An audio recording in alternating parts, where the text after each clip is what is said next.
Hey everyone, how's it going? So sorry, a little bit late. Took a nap. I'm feeling it, Dave. I'm feeling Dave.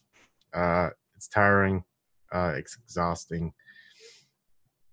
But we're gonna try to keep it going. It's a marathon, not a sprint. One person stops for a while, rests up. Another person keeps it going. It's kind of like what was that? The Swedish mile. Remember where someone takes the lead and everyone follows, and then that person at the lead kind of falls back. It looks like I've got a little bit of some issues. Wow, they must have really acted quick. Okay, here's Lucas. How's it going, Lucas? Hello. I mean, Oh, that's a shoot, whole. it's funny. I don't have my earphones plugged in, so I can't even hear you. Okay, say something now, Lucas. Hello. There you go. Now I could hear you. Something always goes on like that. All right, let's see. I called. They were going to repeal it today. Yeah, I didn't really think they were. Well, I was wrong. I never underestimate the hubris of these people. Although I'm pretty hopeful because I saw a new a guy posted on Twitter a patent for his new guillotine design today that's supposed to do multiple people at once. It's pretty neat. Yeah, you know what? I think it's really the people who voted to repeal it. Man, they got some balls. Oh yeah. I thought I had some balls, but man, they got some balls because they are going to that's the thing. I think I'm going to try to find out a list of the ones who voted for it and the ones who didn't. And so the ones who who voted against it, man, they could have some real bad targets on them. Oh yeah, they're definitely targets. There was already a bomb threat at the vote today, and they had to leave and then come back to do the vote because someone called in a bomb threat. Whew. Wow. Oh, I think I read about that somewhere on Twitter. So, But it's interesting because of the three people who voted to repeal it, two of them were appointed to the FCC by Obama. yeah, I am not surprised. And Ajit Pai was one of them. It's funny because we all try to blame Trump and say that like everyone was trying to say that like if Hillary was president right now, net neutrality wouldn't be getting gutted, and it's like Barack Obama's the one who appointed Ajit Pai to the FCC. So if Hillary won, he probably would have became chair anyway, because that means that Verizon's been pulling the strings this whole time. Yeah. Hold on. I'm still trying to figure something out. Let's see. So a little bit of a preview tonight. James later on will be hosting his Mana Talk, but he will just be giving a monologue. And afterwards, we'll restart with this, but have it as an open session. So we don't have to just talk about net neutrality. And so that will happen an hour from now or something, hour 15. So if I'm around, I'll start it up. Hopefully Christian or Snork or Eric or someone will be able to moderate and host. But I'll still be around. And so there's one left, if you guys can see it, for the Logitech Pro C922X. One's going to Kelly Lane. One's going to Rebel. Oh man, sometimes I forget Rebel's real name because I just call her Rebel all the time. It's Amanda? like Amanda. There you go. It's just like Snork. Sometimes I forget Snork's name. He'd email me with his name, and I'd see his email, and his name is like, "Who's this guy?" And then I realized, oh yeah, that's Snork. I still can't remember his name. Yeah. Snork. So, anyways, there's one left. If anyone wants it, just contact me. People who show up all the time wants to start something like this and keep it going. Yeah. Melvin, right? Melvin T. Fartwink, isn't that what he said his name is? Yeah, but his real name is Mitch. Well, I know. I'm just saying, like, because that's what he always like says in the chats whenever we ask him. Yep. Okay. All right. Let's talk about net neutrality now. Oh shoot! Give me a second. My beer is not doing so well. Oh, good, good, awesome. What See, is that? That's the multiple people guillotine. It can fit 15 congressmen at the same time. You know, they don't have to make the blade so sharp these days. Yeah, yeah. Well, that's what someone asked in the comments, you know, like, how is that little skinny end going to be able to get through their heads? And so I said, they'll probably just make that end thicker to add more weight.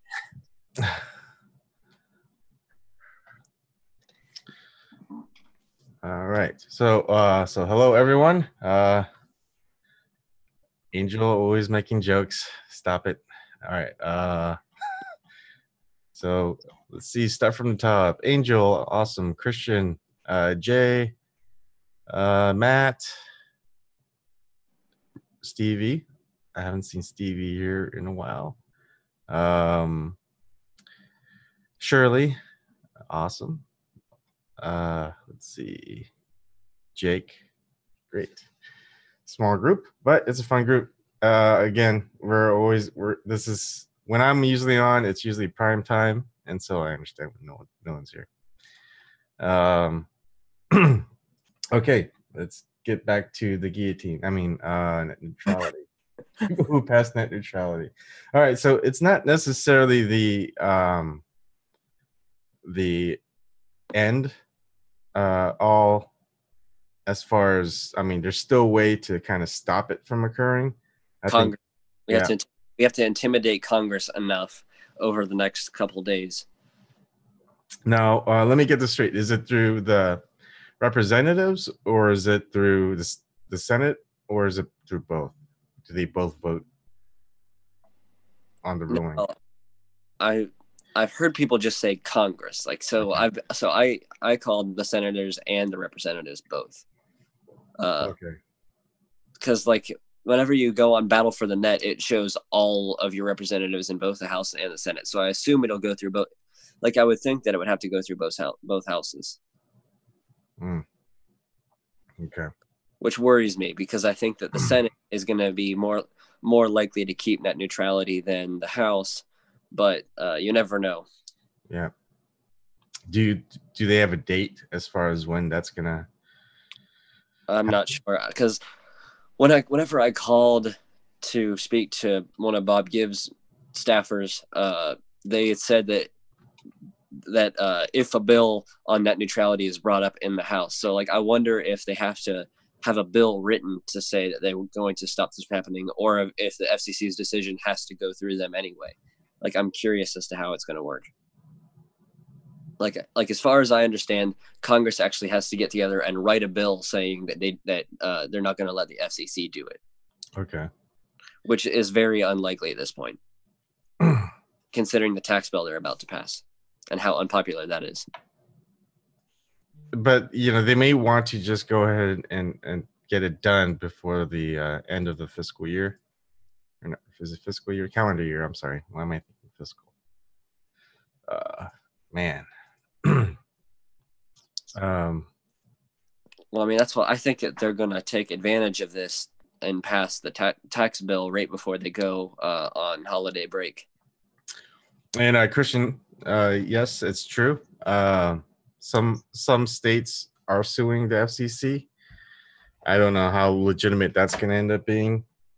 I mean, I think one argument that I see for proponents who agree with repealing net neutrality, if anyone would really want to agree with it, is that, you know, that they're saying the internet was fine before net neutrality.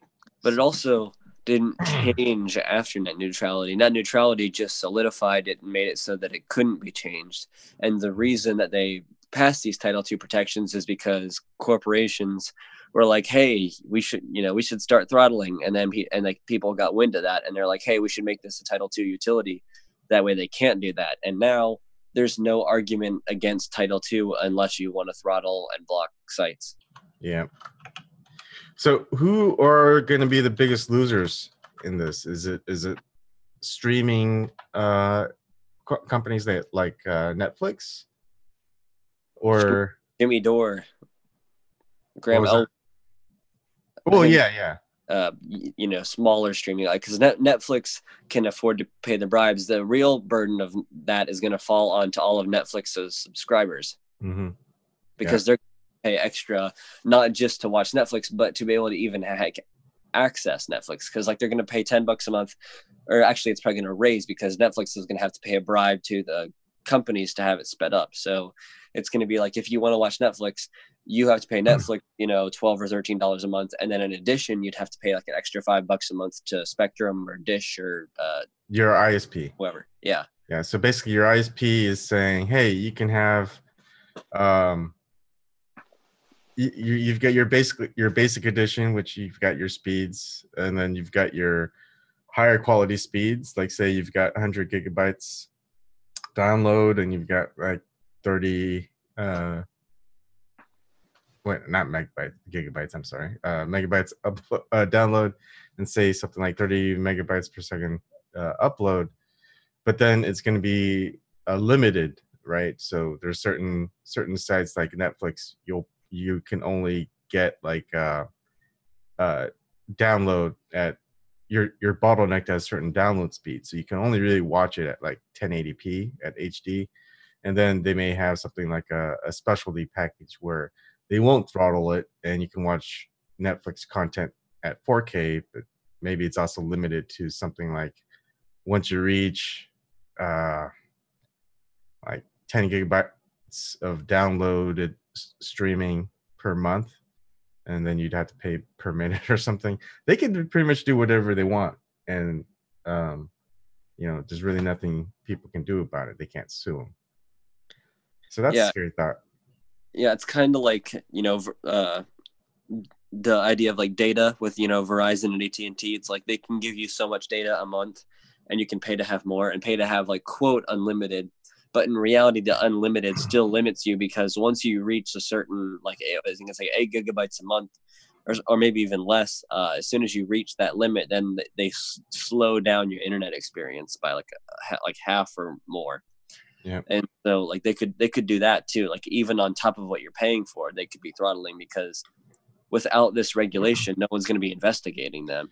No one's going to be making sure that they're doing this fairly. And I feel like it's also a way to throttle things like cryptocurrency. Wow, imagine throttling certain banks. Well, I mean, yeah, they could completely end Bitcoin if they wanted. Like if the banks wanted, they would just invest a bunch of money into the ISPs and say, "Hey, throttle all of the Bitcoin transactions, throttle all of the mining." I mean, they could just slow all of it down or block it so that none of that's taking place anymore. Yeah, I mean, but that's a lot of that's a lot of, I mean, well, that's a lot of power, but I feel like that's also in order for these ISPs and whatnot to actually control the internet and all its nodes.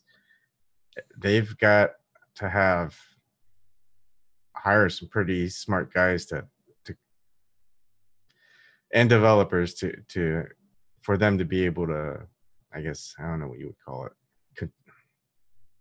control, well, like technicians to actually be able to do all that for them. Well, got the money to find those people, though. They've got billions upon billions upon billions of dollars. Like, it would not be hard for them to find people willing to sell out, for a couple $100,000 or $1 million a year, and then those people would go and work, full time on the computer, making sure that Bitcoin transactions don't go through. Yeah, I mean, it could be jobs, but I also feel like there's gonna be people that out there where they're gonna go ahead and get hired by these companies and then accept money from companies that are being throttled, and have like a little back door where they say they're throttled to their bosses, but they're not. and they take the money. So there could be a lot of good corruption, if you could say that's a term. Um, but it'd be like people within these companies uh, accepting private money from outside the company. They'll probably be getting paid a lot more than they're getting paid salary in order for them to not be throttled. Well, basically what I was saying, like with the bribe ideas, like if Netflix wanted their speeds to be faster than Amazon Prime, they would just give more money to the ISPs and be like, hey, give us a little bump, over them. And then if Amazon notices, then they'd bribe the companies, and it would basically be like, who wants to bribe the companies more? Mhm.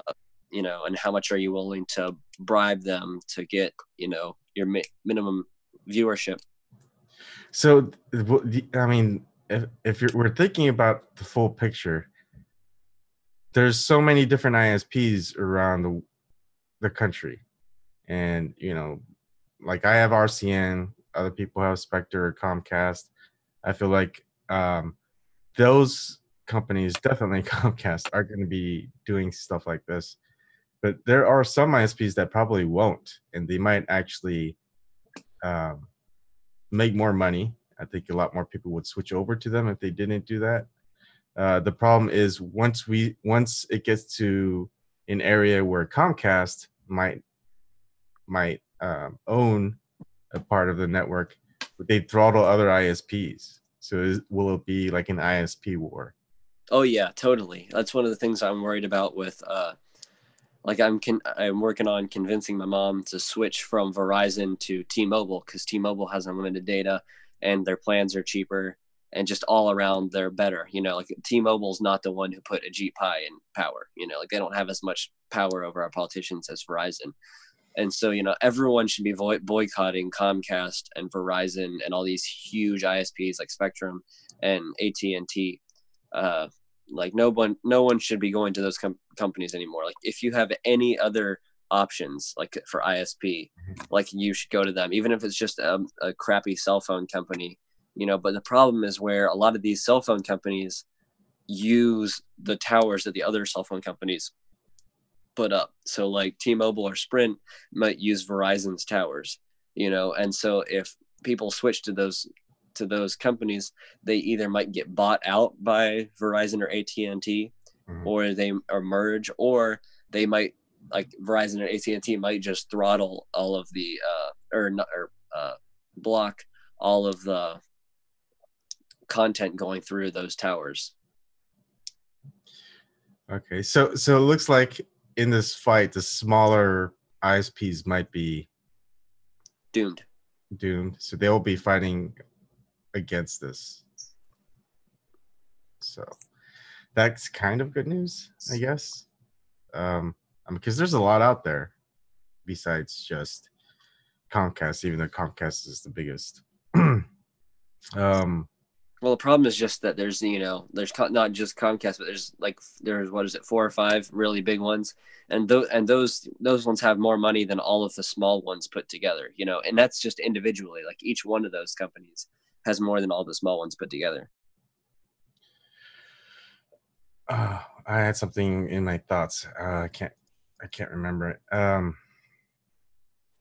What about so my last on topic thing, it was about Massachusetts's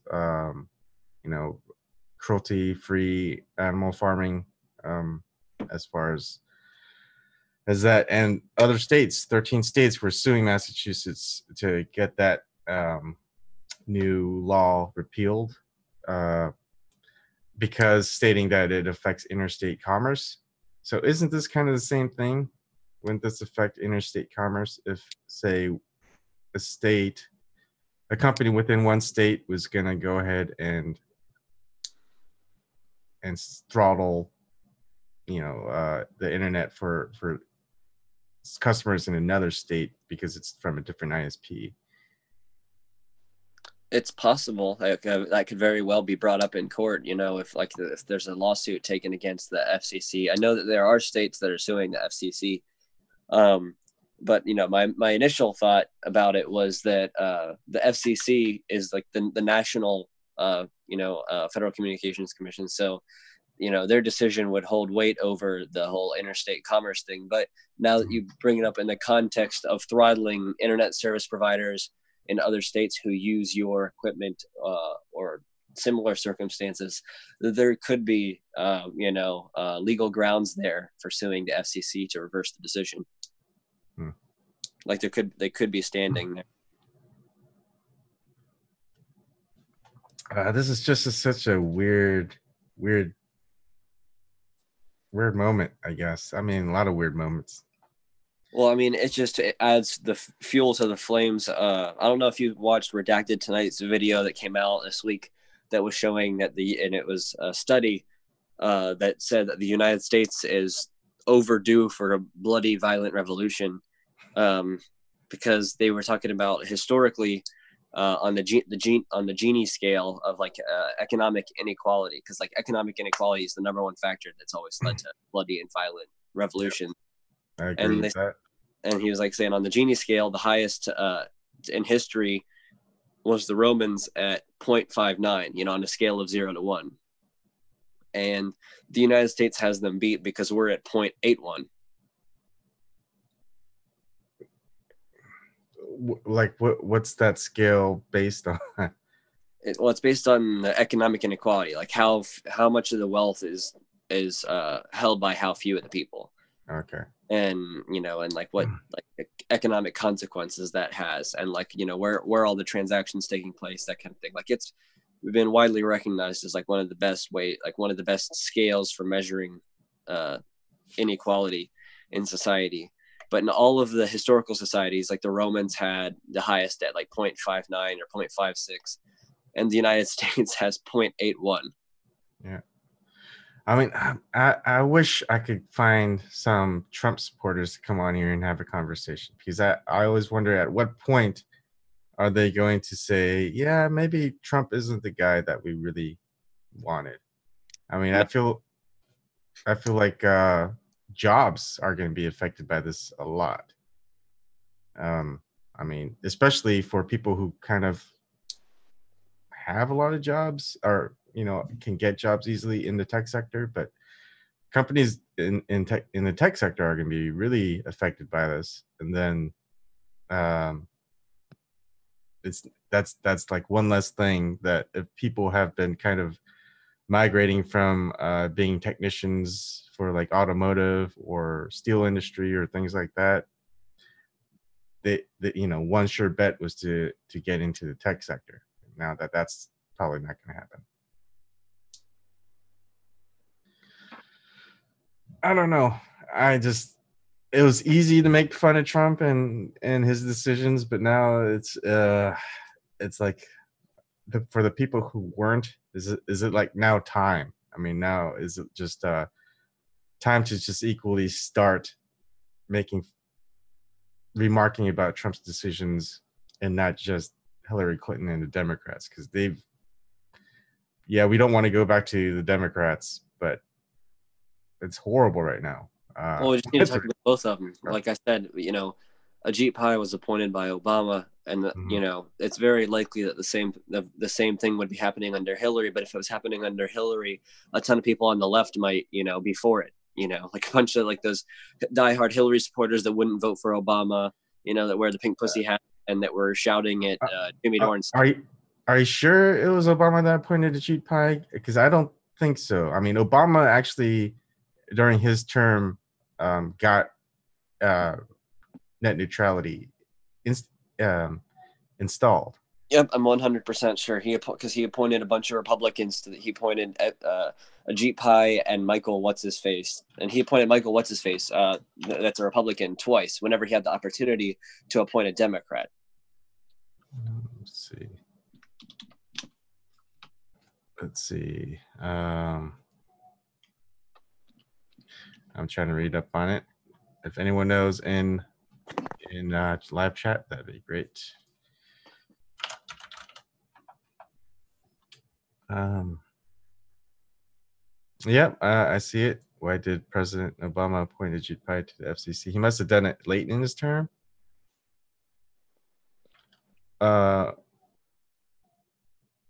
Yeah, because he kind of had like a 360. It's like, did he appoint someone in the FCC to, and then get net neutrality to happen, and then he installed Ajit Pai to repeal it? It's that's crazy. Let's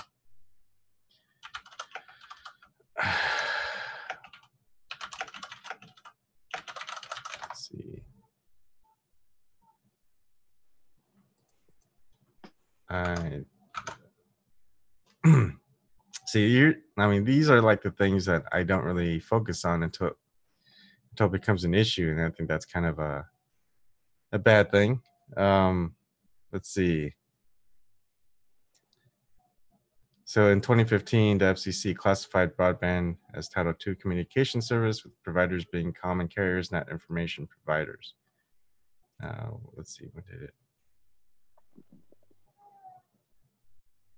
Trying to find when did it happen.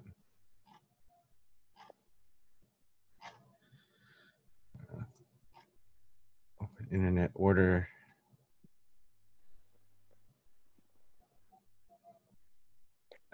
So in 2010, narrowing FCC's authority in 2014, Section 706 versus Title II. Oh, okay. Yeah, that's interesting. Well, that boggles my mind.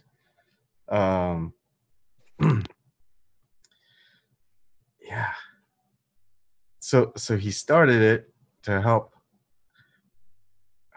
keep net neutrality going, and then he's getting it so it's trying to end it. That sounds like something he would do. Yeah. I mean, he did a bunch of shit like that. He ran on ending the wars, and then he expanded them. Yeah. I think, yeah. It's like a big reverse course. He ran on labeling GMOs, and then voted for the Dark Act, which made it illegal for states to have their own laws saying we need to label GMOs. Here's a pretty cool timeline, and I'll go and show it. And I'd have to make sure that we switch it to. Oh, come on, hold on. I need two monitors on the other computer too. Let's see. Let me make sure it looks okay before I switch it. Okay, it looks okay. All right, so it's crazy because now we have GOP congressmen saying they're for net neutrality now, and they're against the FCC's move. I mean, like, we are living in some really weird times. Yeah. All right, so here's kind of a cool timeline of net neutrality. So we'll go over it. It's pertinent, I guess, to get our history straight. All right, in October 1st, 2002, FCC brand X decision. FCC decides to treat cable internet access and DSL internet access differently for regulatory purposes by deregulating cable. In January 12, 2003, net neutrality coined. Law professor Tim Wu first uses the phrase net neutrality in a law review article.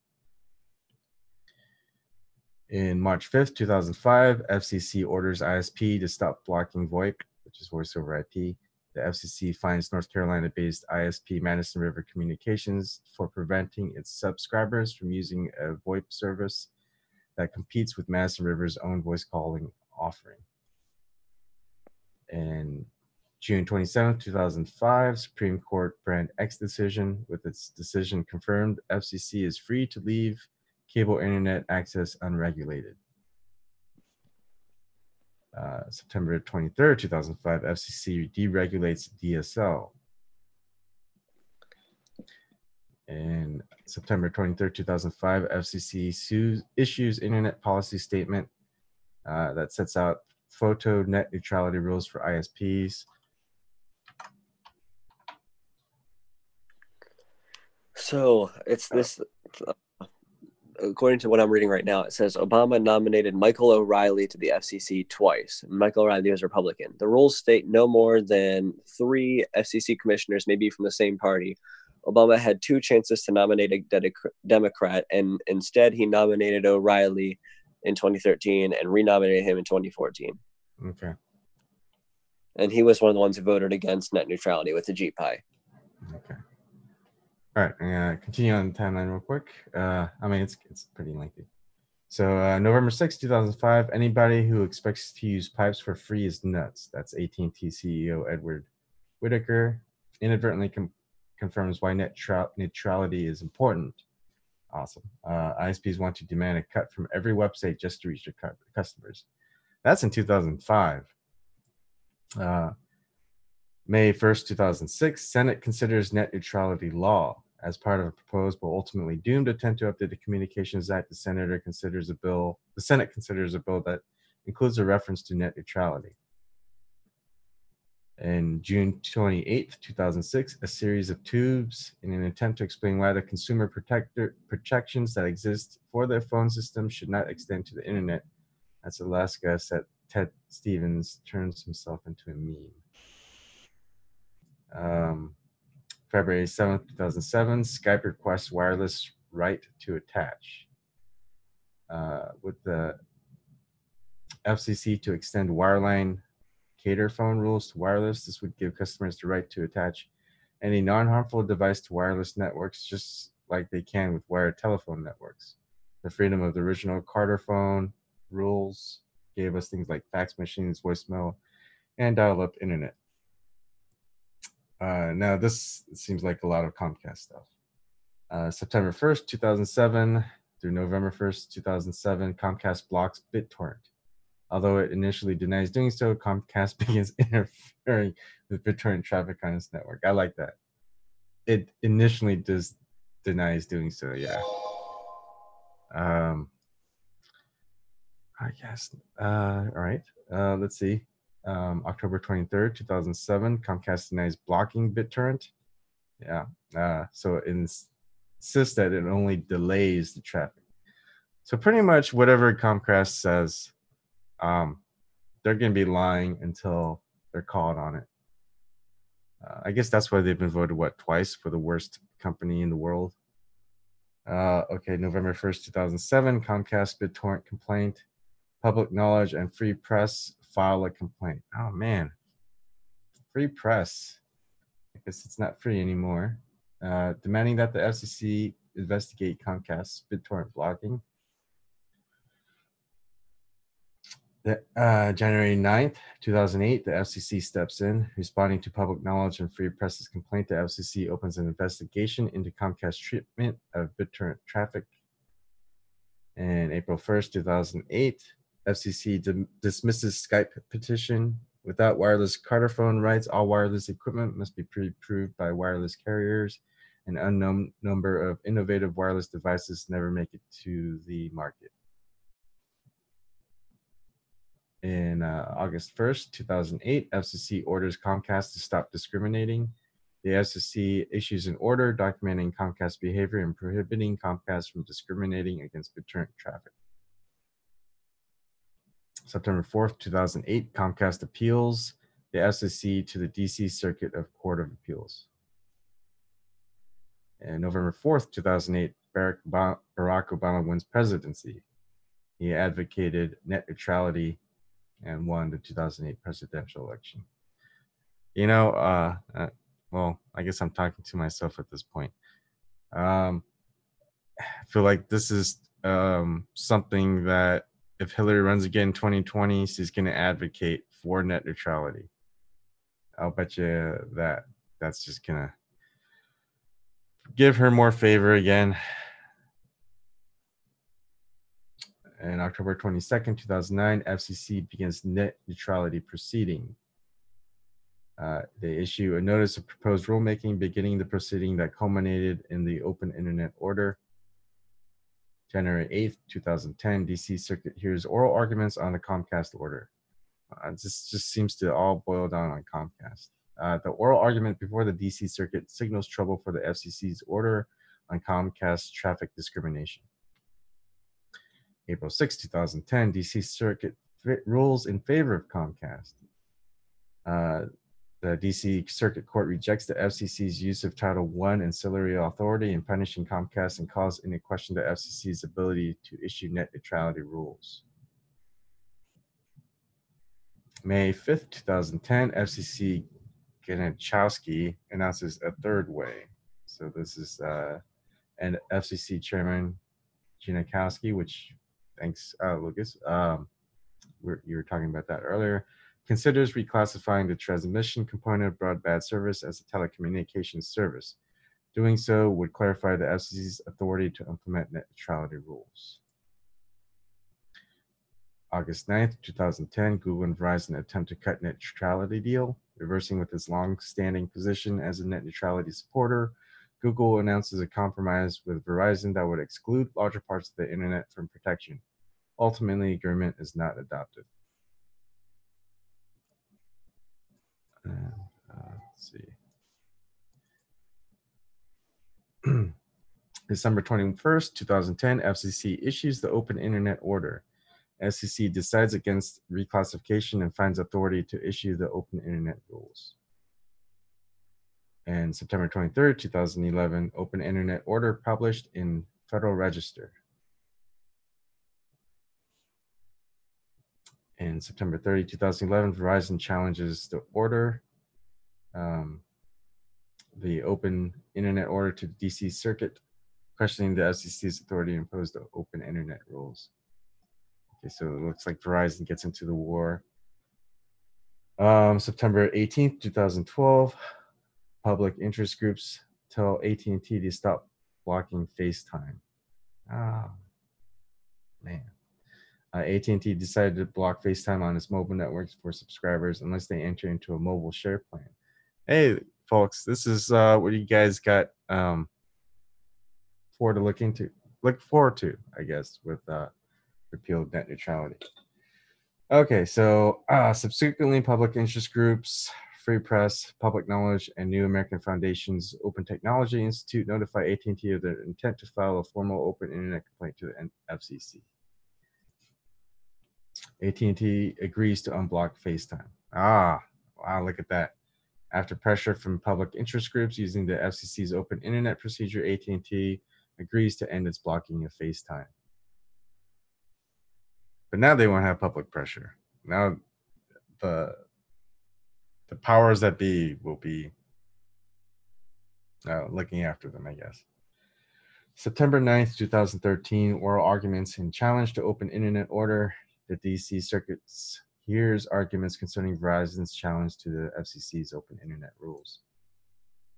September 9th, 2013, but during oral arguments, Verizon concedes that the FCC's open internet rules are the only things preventing it from charging websites from reaching Verizon subscribers.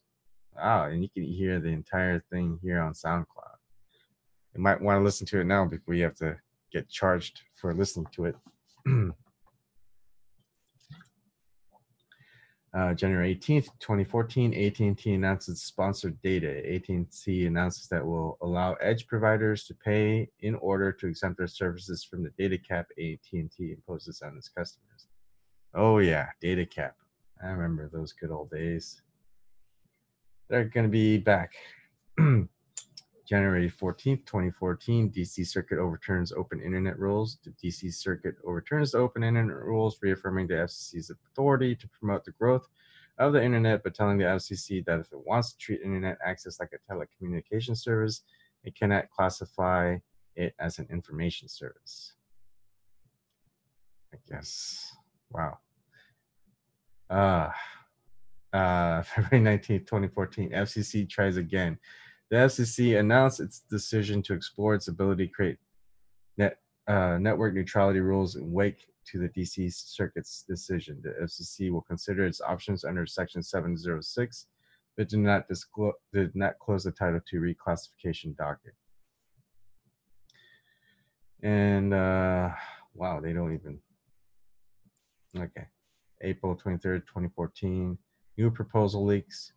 The Wall Street Journal reports that the FCC intends to rely on its Section 706 authority and proposed rules that endorse fast lanes and slow lanes online. This results in widespread public outcry. That was about 3 years ago, over 3 years ago. So May 13th, 2014, FCC releases new proposal. They still tentatively conclude that will allow fast lanes and slow lanes online, but also includes questions about Title II reclassification. But they've been at it for a while. That's why I kind of always had a thought that it wasn't gonna happen, but it looks like they're really getting the balls to do this time. June 1st, 2014, net neutrality crashes last week tonight. John Oliver spent, oh my gosh, I was still watching that show 3 years ago. John Oliver spends half of his weekly program explaining net neutrality and calling on the public to comment with the FCC to protect it. The FCC website crashes under the strain of comments, and Chairman Wheeler is forced to go on record that he is not a dingo. I remember that. Oh, those were the good old days. June 13, 2014, FCC opens investigation into interconnection. In the wake of news that Netflix began paying Comcast and Verizon fees to resolve video quality issues, the FCC begins investigating interconnection and pairing agreements. June 17, 2014, bill introduced to ban internet fast lanes. Oh, wow. I like, man, Democrats. I guess there are some decent ones. Representative Doris Matsui of California and Senator Patrick Leahy of Vermont introduced the Online Competition and Consumer Choice Act to stop paid prioritization. So I wonder if they're still in office. I hope so. It looks like they could be helping against this ruling. T-Mobile, this is June 19, 2014, exempts some music streaming from data cap. T-Mobile announces that some music streaming services will be exempted from the data cap that it imposes on consumers. So let's see. What was that? What was those? I forgot what it was. Anyways, continuing on. Sorry for that burp. July 15th, 2014, FCC receives 1.1 million comments. In the initial round, the FCC receives 1.111 million comments, including from public knowledge, after the FCC releases the contents of the docket as a bulk data resource. A first for the Commission, and the Sunlight Foundation determines that less than 1% of comments were clearly opposed to net neutrality. Oh, only 1%. That would be like less than 100,000, I guess.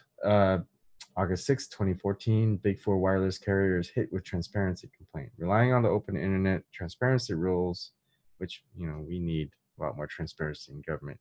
The only portion of the rules to survive the DC Circuit's opinion, public knowledge initiates complaints against AT&T, Sprint, T-Mobile, and Verizon for failing to disclose policies for throttling wireless subscribers. Oh, there's a lot here. Let's see. There's probably a couple more. I mean, there's no one on yet, and I don't think James has started yet, as you know. Not yet. Okay, we'll keep going. September 10th, 2014, Internet Slowdown Day. A broad collection of public interest groups, companies, and individuals participate in Internet Slowdown Day, urging the public to weigh in on FCC's proposed open internet rules. September 15th, 2014. Look at all those protesters. The reply comments pushed docket to 3.7 million. The FCC servers crash again as millions more people, companies, and advocacy organizations weigh in on the open internet rules. I guess they're throttling all the FCC servers these days. I have a feeling that there's probably going to be a lot of denial of service attacks towards the FCC. I guess that could be a felony these days, but oh well. I support it. I think I'm drunk, so anything I say right now, yeah. November 10th, 2014, President Obama endorses Title II. In the video announcement, President Obama reiterates his support for strong open internet rules and for the first time explicitly calls for those rules to be grounded in Title II authority. January 16th, 2015, Republicans introduce net neutrality bill. Senator John Thune, a Republican from South Dakota, and Representative Fred Upton, Republican from Michigan, released a discussion draft of a bill addressing the FCC's authority over net neutrality. Net neutrality advocates raise concerns about the bill both when it's introduced and during a Senate hearing. January 4th, 2015, FCC Chairman Wheeler endorses Title II. In an op-ed, FCC Chairman Tom Wheeler endorses strong open internet rules grounded in Title II authority. Oh, Tom Wheeler, that was the guy that Luke was talking about. Sorry. All right, February 26, 2015, FCC passes Title II net neutrality rules. In a 3-2 party line vote, the FCC passes open internet rules applying to both wired and wireless internet connections grounded in Title II authority. March 12, 2015, FCC issues the Open Internet Order. FCC publishes the Open Internet Rules in the Federal Register. April 22nd, 2015, Public Knowledge files to intervene in support of FCC against internet service provider losses to overturn the FCC's Open Internet Rules. The filing defends the FCC's decision to reclassify broadband internet service as a telecommunications service. May 1st, 2015, carriers petition FCC to partially stay open internet order. So the U.S. Telecom Association, CTIA, the Wireless Association, AT&T, the Wireless Internet Service Providers Association, and CenturyLink petitioned the Federal Communications Commission to partially stay the implementation of the FCC's Open Internet Order. FCC denies, this is May 8th, 2015, FCC denies carrier petition to stay open internet order. Federal Communications Commission denies petitions for stay from multiple parties who asked the FCC to delay applying their landmark open internet order. December 4th, 2015, oral arguments and challenge to open internet order. DC Circuit hears arguments concerning the challenge to the FCC's open internet rules. Public knowledge attorneys defend the FCC's legal authority to create net neutrality rules. You know, what's funny is I love it how all these types of rules or proposals and whatnot are always the opposite of what the title of their thing means. Like open internet order. I remember Bush's No Child Left Behind and all this other crap. They always make it so it confuses people who want to just briefly just kind of know what's going on. There should be a law against that. Okay. April 26, 2017, new FCC chairman Ajit Pai announces plan to roll back net neutrality rules during a speech to industry professionals. NPRM, the notice of proposed rulemaking, would begin the new chairman's process for seeking comment on how to reverse the agency's popular net neutrality rules. And May 1st, 2017, DC Circuit Court upholds open internet rules again. So DC Circuit Court of Appeals denies petitions asking the court to reconsider its decision upholding the FCC's 2015 Open Internet Order, which establishes net neutrality rules. I don't know. Okay, maybe I'm wrong. Man, this beer is pretty strong. Anyways, like I said, I might be drunk. Okay, May 7th, 2017, net neutrality returns to last week tonight. John Oliver revisited the net neutrality debate, encouraging viewers to once again defend net neutrality rules by submitting comments to the FCC at goccyourself.com, again crashing the agency's comment filing system. May 18th, 2017, FCC votes to begin rollback process of net neutrality rules. The FCC votes along party lines 2-1 to begin moving forward on a notice of proposed rulemaking targeting the 2015 net neutrality rules, opening the door to public comment on the current rules and possible revisions that rely on voluntary net neutrality agreements from internet service providers. The vote is met by a net neutrality rally urging the FCC to preserve the rules. And that's it, I guess. They've got another one to tack on to this timeline, which is today. So that's it. Okay. Back to the chat with myself. Let's see what's going on out there. Nope. Looks like James hasn't started yet. It's 10:30. Make it 7:30. We've got about an hour. So people want to come on and talk, vent. That's great. Wow. I mean, I think everybody knows about my feelings on net neutrality and this new, the repeal of net neutrality. I'm pretty sure people watching have the same thoughts as me, so it's just kind of redundant if I talk about it myself. All right, so that's kind of it. I think I could ramble. Sorry, that wasn't the most concise on topic. I might have been off topic. Never drink beer while you're doing this. This is my third beer today. I had a rum and coke and then 2 beers at the holiday party. And if you didn't see my Twitter, holiday parties, Christmas themed. There was like a live band playing, and they wanted people to request songs by writing it on this paper. So I wrote up a whole bunch of songs, and the 2 that they played, one was Dear God, and the other was the Dear God from XTC, and also In the Summertime by Mungo Jerry. And it's funny because Dear God is a song, if you listen to the lyrics, it's just total opposite of any religious thing, especially Christmas. It could be like the anti-Christmas song.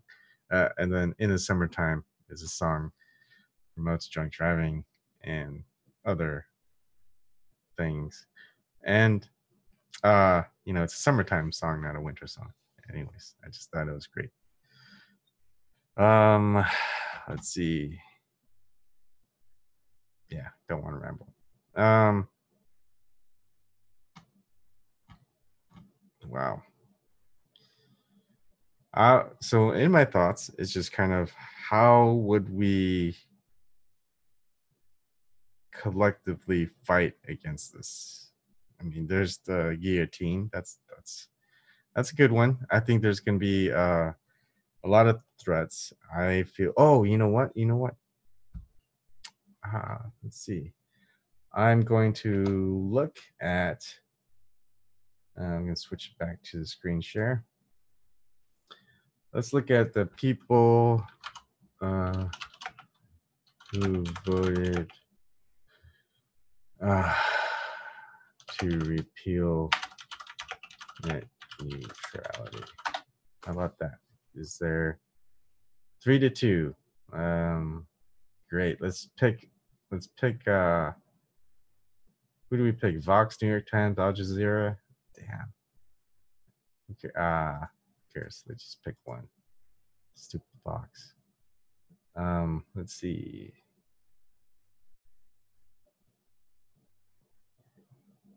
Are there names? Okay. FCC, Ajit Pai, and the other Republican members, Michael O'Reilly and Brendan Carr, are voting to repeal. Mignon Clyburn and Jessica Reversal voting to protect it. Okay. All right. We know who they are. Michael O'Reilly and Brendan Carr. Who are these guys? I don't know these guys. These guys, they probably are not going to live long. I just have a feeling. If I was a betting man, I wonder what the odds are that Las Vegas would say that they live. Long and prosper. I would say not very long, not very prosperous. Maybe prosperous, just not very long. Look at that. What kind of who looks like that? Honestly, it's a scary smile. He looks like a porg. I haven't seen Star Wars yet. I'm probably not gonna be able to for a while. But this guy looks like he looks goofy. And you know, I look goofy too. I'm just saying. Goofy knows goofy.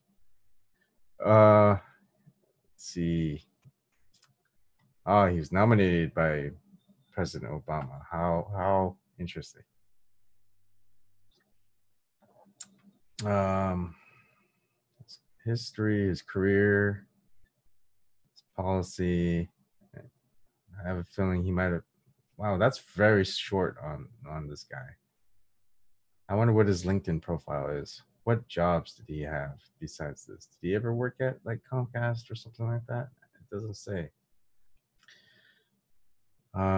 Let's look at his policy. During his term as FCC commissioner, O'Reilly voted against a proposal that would reclassify internet service providers as Title II common carriers and impose net neutrality rules, a proposal that would overturn state laws that prevent internet service providers from competition from municipal broadband providers. A proposal to change the technical definition of broadband internet from at least 4 megabytes per second to at least 25 megabits per second. A proposal to use the Lifeline phone service subsidy program to subsidize broadband access to poor people, and a 2015 ruling that expanded consumer protections against robo-dialers.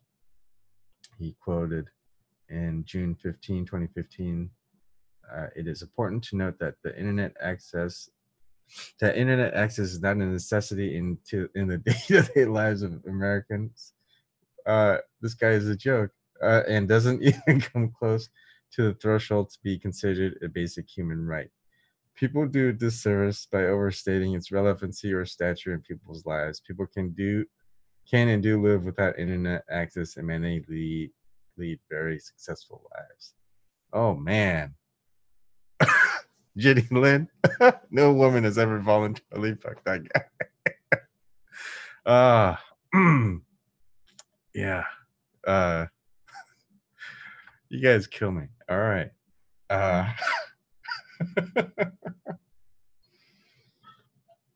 This is therapy for me. Thanks. This is whew, good stuff. Yeah, it is tiring to keep this stuff going, but I do have fun. Okay, let's look at Brendan Carr. Look at this guy. Sorry, I don't know why. It's the beer talking. All right, Brendan Carr. Do they have a Wikipedia? He's an American lawyer, Federal Communications. Let's look at that one first. Ah, shoot, I woke up my kid. All right, I think it'll be okay. Brendan Carr was nominated to serve as a commissioner of the FCC by President Donald J. Trump and was confirmed unanimously by the United States Senate on August 3rd, 2017. He was sworn into office August 11th, 2017. I'm not going to read his old bio.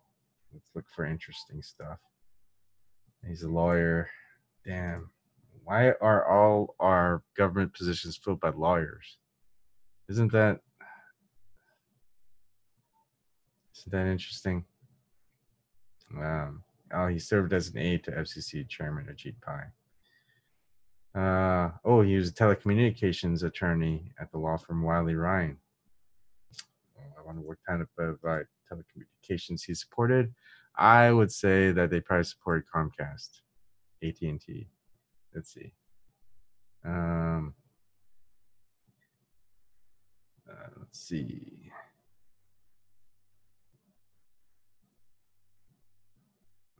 Trying to find who they served. Probably won't list it because they're not listing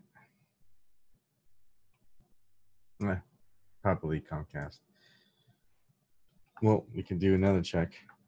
Wally Rain.